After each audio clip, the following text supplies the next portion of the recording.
Welcome to Needles, California. Population about 5,000. We got below 4,700 from about 12,000 peak. In its peak, Needles was a tourist town along Route 66 with strong ties to the railroad industry. I'm sure you can hear the trains in the background. That used to be our main industry, and they cut their train crew from 5 to 2. Mayor Jeff Williams told me when the railroad industry downsized, so did everything else. We were dying. In a small community like this, if you're not growing, you're dying. More people left, and so did the businesses that couldn't turn a profit.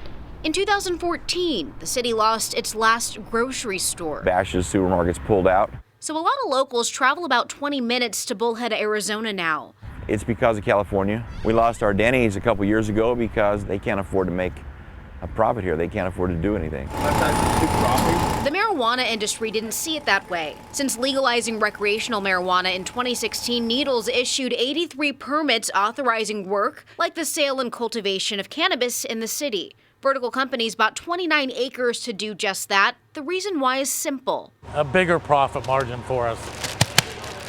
Jay Thompson is the director of operations. He told me it's cheaper to grow here. Needles has lower rates for the electric use out here, and also Needles has some of the oldest water rights off the Colorado River. It's a big deal for people who live here too. We estimate probably between 400 and 500 employees will be employing here over the next couple years. Today, the company has 60 people working in Needles. About 20 of them are locals. San Bernardino County records show the unemployment rate dropped to 2.2% last year. From cultivation to over-the-counter, the marijuana businesses here do more business than any other place in town. Needles is home to 4 dispensaries, hiring locals to dish out the green. I've seen people from Miami, Florida, all the way up. I've had people from Maine. I've had people from New York. I've had people with all different types of IDs. Brock Lofton graduated from Needles High School in 2014. He says it's his first job in the city that hasn't closed down. And I ended up kind of staying around the area, ended up working at the Dollar Tree that was right down the road from here, and ended up closing down. He's been a bud tender at Bud Pharmacy for 3 years. Despite the small town feel, he says business is good.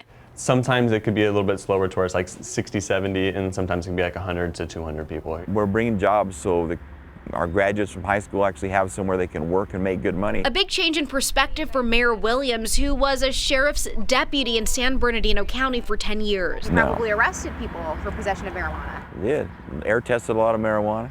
And told the kids, you know, it was got good for them the way I grew up. That's what you try and do as an elected official and looking for an industry to bring your community is improve the quality of life of your citizens, and that's what we've been able to do.